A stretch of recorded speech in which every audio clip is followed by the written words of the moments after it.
అందరికీ షలోం. ప్రభువైన యేసుక్రీస్తు నామములో మీ అందరికీ నా యొక్క శుభాశీస్సులు. మన యొక్క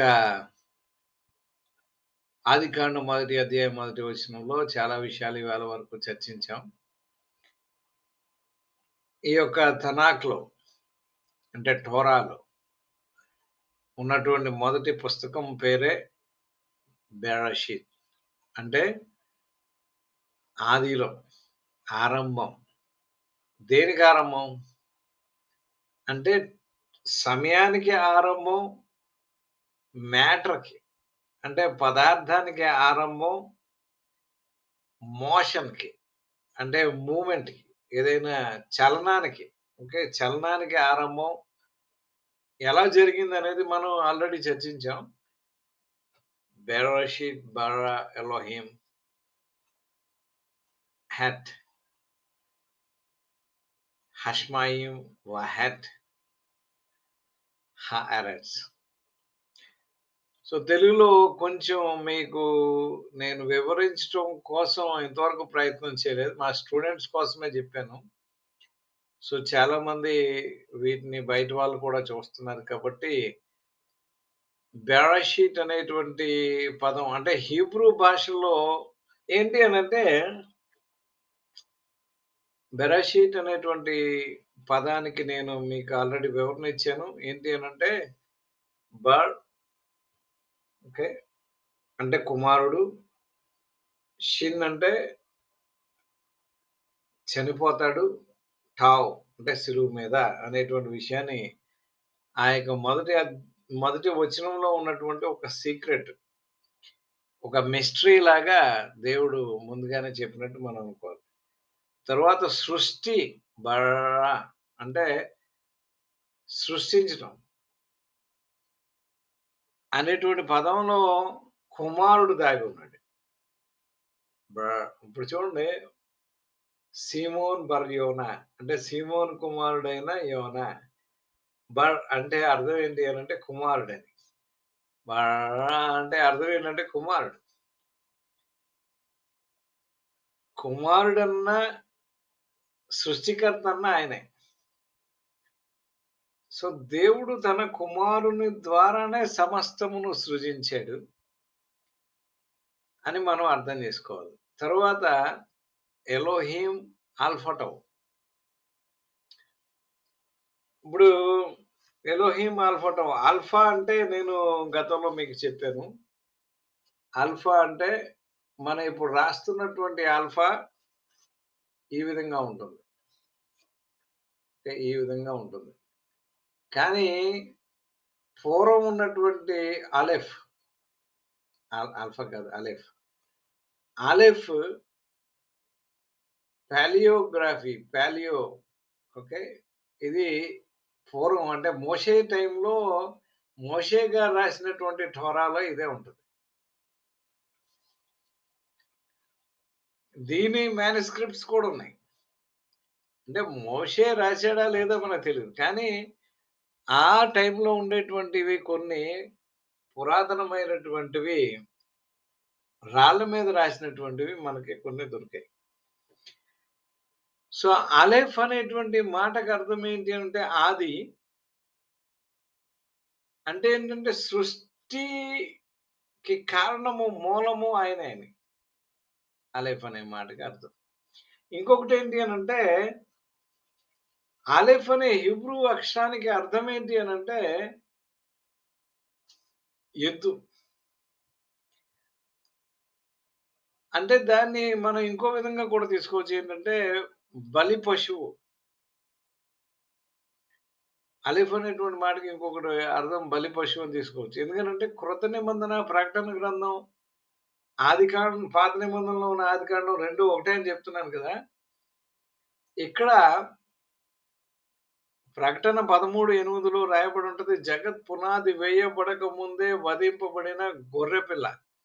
బలి పశువు అని రాయలా. గొర్రెపిల్ల. సో దేవుని యొక్క ఆలోచనలో ముందుగానే యేసు ప్రభువుని బలిచ్చేసాడు.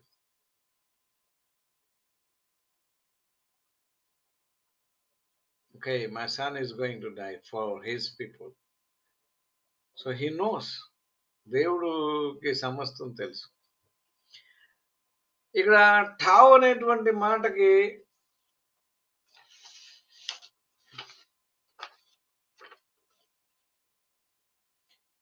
ఇప్పుడు మనం రాసేటువంటి ఠావ్ ఎలా ఉంది? ఇలా ఉంది. ఓకే. ఇలా. ఈ ఠావు తలుపులాగుంది. ఇప్పుడు చూడండి, ఇశ్రాయేలీయులు ఐగుప్తులో నుంచి విడిపించబడటానికి రాజు పస్కా రోజున అందరూ కూడా ఈ తలుపు మీద, ఈ ద్వారం మీద తమ రక్తాన్ని రాయాలి. అంటే ఈ గొర్రెపిల్ల రక్తాన్ని, అంటే బలి పశువు యొక్క రక్తాన్ని రాయాలి. రాస్తే మరణదూత లోపలికి ప్రవేశించడం. సో, మరణదూత నుంచి తప్పించేటువంటిది ఏంటి అనంటే టావ్. ఆలెఫ్ టావ్. ఆలెఫ్ యొక్క బలి చేయబడినప్పుడు ఆ రక్తం దీని మీద రాస్తే వాళ్ళు విడిపించబడతారు. తరువాత పాలియోగ్రాఫ్‌లో ఉండేటువంటి అక్షరం ఎలా ఉంటదంటే సిలువలా ఉంటది ఎగ్జాక్ట్‌గా. సో, ఆయన సిలువ మీద మరణిస్తాడు. ప్రకటన గ్రంథంలో అది గొర్రెపిల్ల అని రాశారు. బలి పశువునే గొర్రెపిల్లగా రాశారనేటువంటిది గ్రీకు పుస్తకంలో మనం చూద్దాం. ఎందుకంటే గొర్రెపిల్లన్నా, బలి పశువన్నా ఒకటే. బలిచ్చేటువంటి పశువు గొర్రెపిల్ల. సో, ఏమైనప్పటికీ ఎలోహీం దేవుడు ఆల్ఫా టౌ సిలువలో చనిపోతాడు.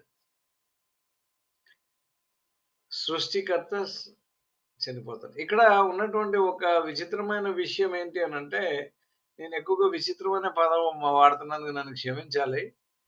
నా తెలుగు చాలా లిమిటెడ్. నాకు ఏ భాష అంత ఎక్కువ రావు. ఇంచుమించు 7 భాషలు మాట్లాడతాను గానీ, అన్నిట్లోనూ ఇంతే. I feel very pity about me. Tamil பேசோ ஓரளவுக்கு பேசுவேன். ஆனா அந்த அளவுக்கு तमिल தெரியாது। और उर्दू में भी मैं बहुत कहता हूँ, लेकिन इतना भाषण तो देना ही दे सकता हूँ। ऐसा కొంచెం కొంచెం అది నా ప్రాబ్లమ్. సరే మనం బలి పశువు అంటే ఆలెఫ్ టౌ అంటే ఏంటి అనంటే బలి పశువు. ఆదికాండం మొదటి అధ్యాయం మొదటి వచనంలో ఉన్నటువంటి విషయం. ఈయనే సృష్టికర్త. సో, ఇక్కడ విచిత్రమైనటువంటి విషయము, మళ్ళీ విచిత్రం అన్నాను, నన్ను క్షమించాలి. ఏంటి అనంటే ఈయన దేవుని కుమారుడు. బ బరషిత్ బరా బరా అంటే 2 సార్లు అంటే హెబ్రీ భాషలో 2 సార్లు వస్తే నొక్కి ఒక్కానించడం అన్నమాట. ఖచ్చితంగా అని చెప్పడానికి ఆమేన్, ఆమేన్ అంటే ఖచ్చితంగా వస్తానని. అసలు ఆమేన్ అనే మాటకు పేరు కూడా అల్ఫటౌదే. యేసు ప్రభువుకి ఉన్నటువంటి ఇంకొక పేరు ఆమేన్. సరే దాంట్లో కాదు గానీ, సరే మొదటి వచనంలో మనకి చూసినటువంటి విషయం ఏంటి అంటే, ఈ యొక్క అలెఫ్ టౌ అనేటువంటి ఆయన, ఆల్ఫా, ఒమేగా అనే ఆయన. ఆయన కాదు. ఆల్ఫా, ఒమేగా అనేటువంటి దేవుడు ఎలోహిం భూమి ఆకాశములను సృజించెను. ఈ ఆలెఫ్ టౌ అనే మాటకు అర్థం ఏంటంటే, ఆయనే బలి పశువుగా ఆదిలోనే దేవుడు ఆయన్ని సిద్ధపరిచాడు. సో, స్పిరిచ్యువల్‌గా ఆయన ముందుగానే బలిచ్చినట్టు లెక్క. So, he has decided. God has decided. కారణం ఏంటి అనంటే, నాకు చాలామంది ముస్లిం సహోదరులు ఫ్రెండ్స్ ఉన్నారు. దేవుడు భూమి మీదకి రాలేడు కదా! అని వాళ్ళు అడుగుతున్నప్పుడు నాకు ఆశ్చర్యం అనిపించేది. ఎందుకంటే అది బైబిల్ మాటే. గాడ్ ద ఫాదర్ కదా! మనం యోహాను సువార్త మొదటి అధ్యాయము 18వ వచనంలో చదువుతాం. ఎవరును ఎప్పుడును దేవుని చూచి ఉండలేదు. ఆయన కుడి పార్శ్వమున ఉన్న అద్వితీయ కుమారుడే ఆయనను బయలుపరిచాను. అంత మాత్రమే కాకుండా యేసు ప్రభుని పాత నిబంధనలో బషెం అన్నారు. అంటే ఇన్ ద నేమ్ అంటే ప్రభు నామంలో ప్రత్యక్షమైనటువంటి వాడు ఒకడున్నాడు. ఒక దూతలాగానో అంటే మనం అనుకున్నటువంటి దూతలు మనకేం గుర్తొస్తారు, రెక్కలేసుకొని వచ్చే దూతలు కనిపిస్తారు. అలా కాదు. దూత అంటే ఏంటంటే రాయబారిగా. మలక్ అంటే మన బైబిల్‌లో హీబ్రూ భాషలో ఒక రాయబారిగా వచ్చినటువంటి వాడు, యెహోవా నామంలో ప్రత్యక్షమైనటువంటి వాడు ఎవరు అనంటే యేసు ప్రభువే. తండ్రి అయిన దేవుడు ఎప్పుడు భూమి మీదకి రాలే. ఆయన వాక్కుకున్నటువంటి ప్రత్యేకత ఏంటి అనంటే సృష్టించగలదు. సృష్టిలోనికి సృష్టంలాగా కూడా వెళ్ళగలదు. Something wonderful. ఒక మనిషిలాగా ఆయన మనుషులతో మాట్లాడడానికి వెళ్ళగలడు. సో, మీరు కొంచెం టైం తీసుకోండి. జస్ట్ ఆలోచన చేయండి. ఆ వాక్కు మనిషికి మనిషిలాగా ప్రత్యక్షం కాగలదు. ఎందుకంటే సృష్టికర్త వాక్కే కాబట్టి, ఆ వాక్కు సృష్టిలోనికి వెళ్ళగలదు. ఎలాగనంటే అక్కడ మండుచున్న పొదలో మోషేకి కనబడినటువంటిది ఎలహం అలఫ్టో.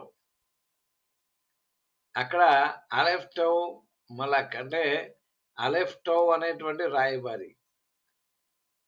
అలెఫ్టో బషెం అలెఫ్టో. బషెం అంటే ఇన్ ద నేమ్ ఆఫ్ యావే యెహోవా. యెహోవా కదా! సో, ఆయన ప్రత్యక్షమైనటువంటి వాడు. సో, ఆ తండ్రి నామాన్ని యెహోవా నామంలో ప్రత్యక్షమైనటువంటి వాడు యేసు ప్రభు. అంటే తండ్రి నామం యెహోవాయే, కుమారుని నామము యెహోవాయే. రువాక్ హకొదేష్ యొక్క నామం కూడా యెహోవాయే. అందుకని యేసు ప్రభువు చెప్పినప్పుడు తండ్రి యొక్కయు, కుమారుని యొక్కయు నామంలోనికి బాప్తిస్మం ఇవ్వండి అనంటే అర్థం ఏంటి అనంటే, తండ్రి నామం యెహోవా, కుమారుని నామం యెహోవా, ఆ యొక్క రువాక్ పరిశుద్ధాత్మ నామం యెహోవాయే. సో,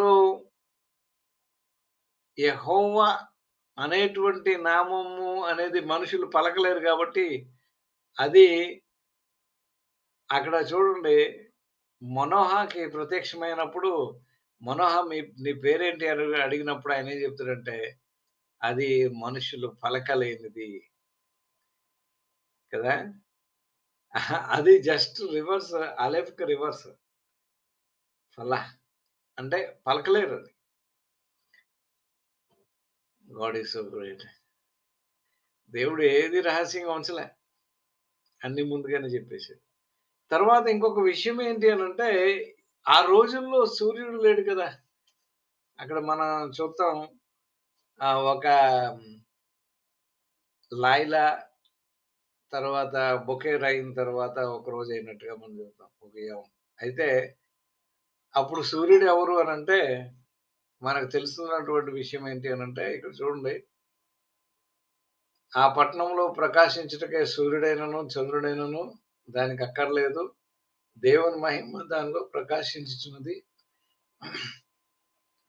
గొర్రెపిల్లయే దానికి దీపము. సో, గొర్రెపిల్లయే దానికి సూర్యుడుగా ఉంటాడు. అంటే మొదటి వచనంలో ఉన్నటువంటి ఆయనే ఓర్, ఓర్ అంటే వెలుగు. ఆయనే వెలుగు. సో, ఆయన వెలుగైనటువంటి దేవుడు. ఎవరు? ఎలోహిం అలెఫ్టో. సో, ఈ వచనాల్లో యేసుప్రభు గురించి ఎన్ని విషయాలున్నాయో చూడండి. తరువాత ఆయన సృజించాడు. తరువాత ఆయన మన యొక్క దేవుడు. దేవునికి స్తోత్రం. మన యొక్క రక్షకుడు. మన కోసం ఈ లోకానికి ఒక మనిషిగా వచ్చాడు. ఎందుకంటే ఆదాము యొక్క బలహీనత దేవుడు ఎరుగును. సో, అప్పుడు మొదటి దినం అయిపోయింది.